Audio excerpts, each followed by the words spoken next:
Testing. All right. Welcome back, everyone, to another lunchtime interview. Of course, we have 6x6 final coming after this, but definitely want to talk to competitor from my region, Paul Mavi. Paul, how is it going? How's your competition experience been so far at this Nationals? The only thing I've competed in so far is 4x4. So, I would say it's an interesting experience because this competition you only have like the best of the best. Rather, other competitions might have some average competitors that you might see at a lot of locals. So, it's definitely a different experience of a competition, and it feels more like, I guess, a championship because it's highly selective, much like how the Olympics would be.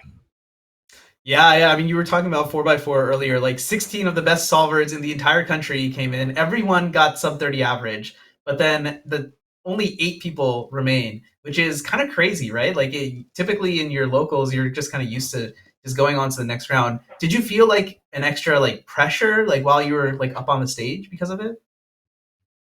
Um, I didn't really feel any extra pressure. I just wanted to kind of get something solid for myself. And of course, my goal was to make the finals, but that unfortunately did not happen for 4x4. But I still have two more events where I can hopefully try to make the second round in at least one. So we'll just have to see.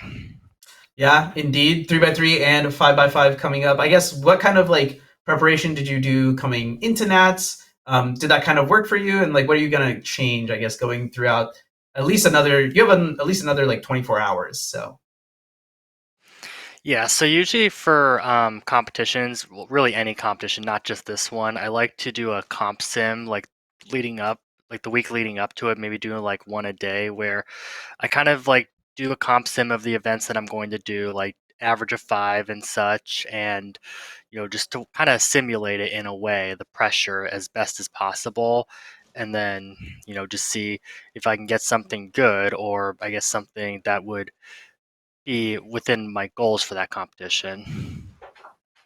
yeah, sounds good. I mean, makes a lot of sense. I think I remember Felix talking about like doing comps and he would do it really seriously. Like he would set like a schedule, and then like he would say like 5 p.m. or whatever. This is 3x3 finals, and this is like the 5 solves I get. So he would be like thinking about it all day. Certainly, very intense stuff. I want to ask you also like, what do you think about this format? I mean, throughout the other interviews, we've talked about how like the spectator aspect of speed cubing is growing. And with that, we have like a kind of a new qualification system. So, yeah, give us your thoughts.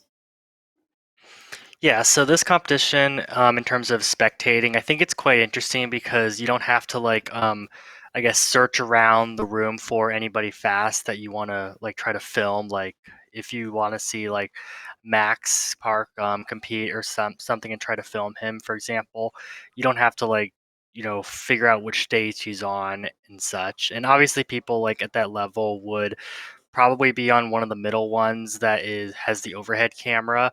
But even if it's not someone like that, if you just want to see somebody else who's also pretty fast, it might be hard to catch them in a way, but not here. Yeah, totally. You want to talk a little bit about like the qualification system and like just your general thoughts about how it worked? Yeah, so the qualification system I thought was pretty good, because obviously for a competition of this competitive and such, you want to have some kind of qualification for it and such. And as for like the specifics for the qualification, like top 32, top 16 and such, I think it was about right. Although I would have probably added maybe a second round of six or seven, or if not that, maybe do top 16 to kind of keep it consistent with a lot of the others. But I can totally understand why they would only do eight, just because those do take longer. But the other side of it is, well, anybody who is going to be competing is going to be on the faster end. It wouldn't be like at a local comp where you might have some people taking like up to 10 minutes for a single attempt. That was me at my very first competition. I think 7x7 I DNF'd because I went way over the time limit. No, yeah, you're absolutely right. Yeah. The caliber of Yeah, I did the solvers same is very thing. different. Yeah, I did the same thing when I first competed in 7x7 like 12 years ago. I don't remember what my time was, but either way, it was definitely over the cutoff. Yeah, I mean, look, we all got to start somewhere, right? It's just like at the national level, it's a little bit different. Where, of course, like you're gonna put on like a whole live stream event, you're gonna have like spectator tickets and stuff, so it makes sense that It's the best of the best. How have I guess like kind of like the vibes or the atmosphere been different from your local competition in terms of like interacting with other competitors? Yeah, so honestly, the competition here seems like it's sort of on the scale of a local competition because maybe that's just because there's only 80 of us competitors and a lot of local competitions might even get double that. So it doesn't feel like there are like as many people as we saw at like Worlds for example or even other large competitions like that. So yeah, it definitely feels a little bit different. I guess the difference is at a local competition, you have a lot of newer competitors who are maybe less experienced and don't solve as fast and are more of just there to hang out and I guess meet people and such. But in this case, it's like everybody is fast, so it's like a different set of people, if you know what I mean. Yeah, yeah, absolutely, absolutely. Okay, I want to ask a little bit about, I guess, like your personal solving and stuff. Paul, I think, correct me if I'm wrong. I think you hold the record amongst Americans who have competed in like the number of different countries, which is like 15 or something. Is that right? Yes. I'm actually tied with Patrick Ponce at most countries competed in for an American at 15 countries at the moment. So that's how it is at the moment, obviously. Yeah, that's very exciting. I guess like what kind of motivates you to travel around the world to compete? Um, well, I do like traveling in general, and I also just like visiting new places. And there's a lot of like I guess countries on my bucket list that I want to visit, not necessarily to compete in, but I just want to like visit new places and kind of experience different cultures in a way. And obviously, I would like to get in at least one competition there to kind of scratch it off my bucket list because with these competitions, it just feels kind of the same and different at the same time all around the world because obviously you're coming together for the same thing and the regulations are all the same, but it's just the way they actually carry it out, depending on where you are in the world, might look a little bit different. What would you say is like your favorite place that you've competed in? That's not in the US. Hmm. Yeah, that is a very difficult question. I think one place I was really grateful to go to was going to Greece last year. It was actually about a year, Hmm. 11 months ago as of today. Wow, yeah, very, very Um, exciting. Yeah, because I I've always wanted to visit Greece and such, because I know like their history is quite interesting and such. And I even remember studying ancient Greece in middle school, and sometimes it's just kind of cool to go to these places that we were forced to like study about in school and such. So that was one of them. Right, yeah, like these places are like they're real, right? They don't just like live in like the textbooks or whatever. Yeah, very, very Yeah, exciting it's to just a lot see. different than like just reading it in a classroom. Oh yeah, totally. Yeah, you're out there like actually experiencing it. Absolutely. Bringing it back to cubing just a little bit. You have like a pretty old ID, 2012, if I'm not mistaken, right? Yes, So yes, that is correct. you've seen cubing grow throughout like a decade plus. What do you think is like I guess like the biggest way that cubing has changed? Like, and what are some like things that you kind of like about cubing now that were maybe weren't present in the past? Hmm. So I think one thing that I've noticed is cubing is a lot bigger now than it was when I started, obviously. Mhm.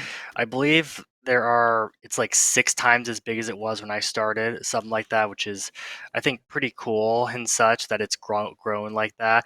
And I feel like also just, even like outside of cubing, people seem to understand it a bit more and it's just become more like well known in a way. Because when I started, just being able to solve a cube even if it was really slow, was considered impressive in and of itself. Like nowadays, a lot of people are still impressed if you can like solve it, but I just feel like a lot more people like are able to solve it because they kind of understand it more, but not necessarily at the speed of like the top speed cubers, obviously. Yeah, definitely. It's not uncommon to get stopped by someone to be like, "Oh yeah, I used to know how to do that at some point or another." I guess kind of looking into the Yeah. future, something I guess I've been asking a couple people as well.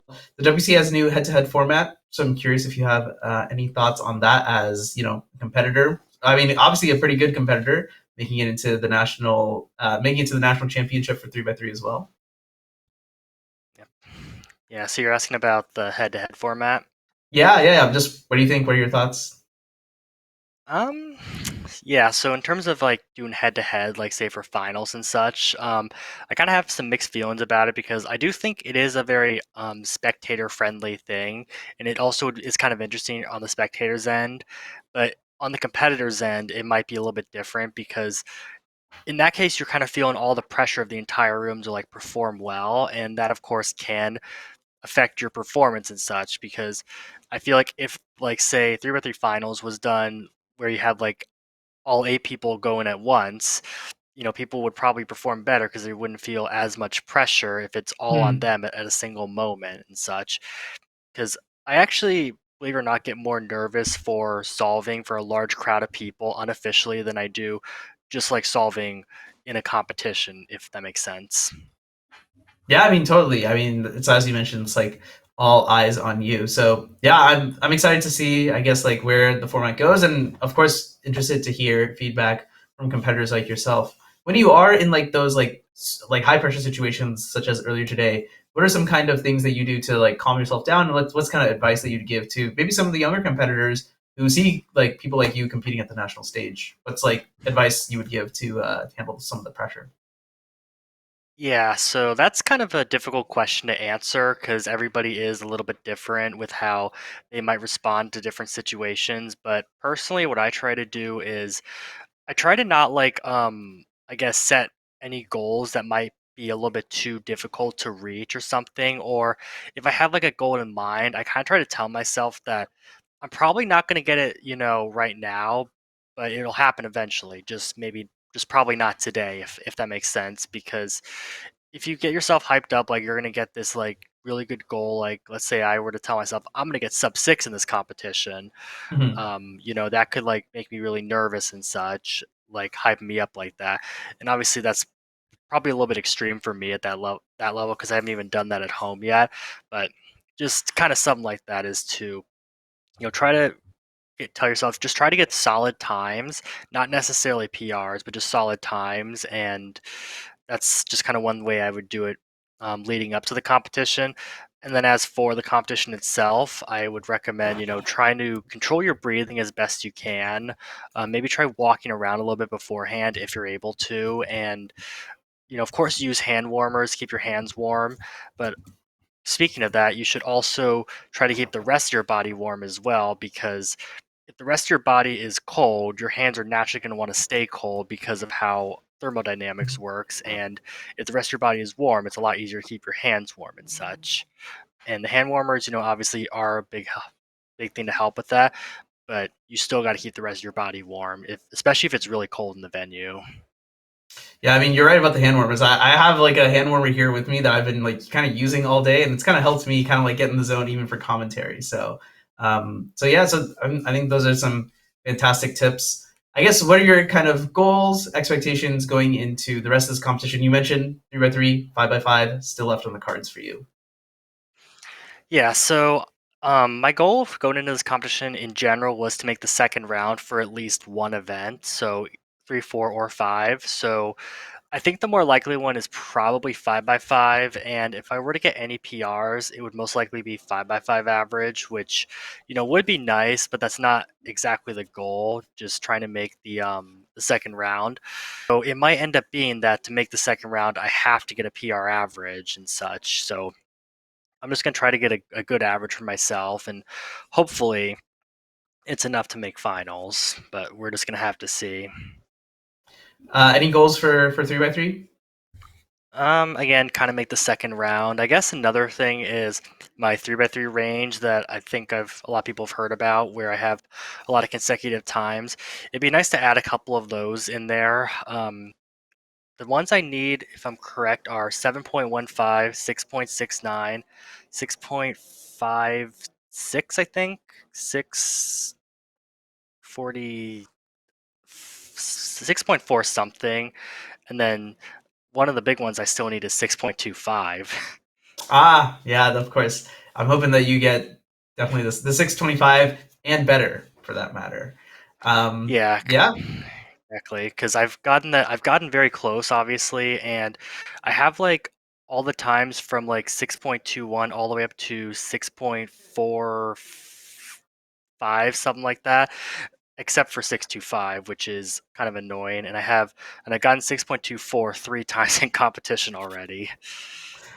Yeah, so it's due to happen at some point. Hey, if we catch that on the live stream, that will be fantastic. Of course, 625, legendary Yep. PR, And then I guess on Mitchell the Lane. other end, the time I'd need on the other end is 10.30, but obviously that's a very bad time for me. And, obviously I would not get a time like that on purpose, but if the time has to be over 10 seconds, then I would want it to be 10:30. And I believe the next one after that is 10:38 and then 10:41, something like that. But yeah, I'd rather get it on the lower end just because it looks better.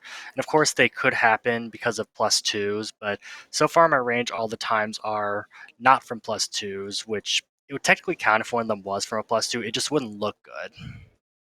Yeah, let's save those like 10 plus. Anything worse than like a 7 or 8, let's save those for the locals. That it still Yeah, counts all the same. At the biggest stage, I'm hoping that you pull off a bunch of sixes or better.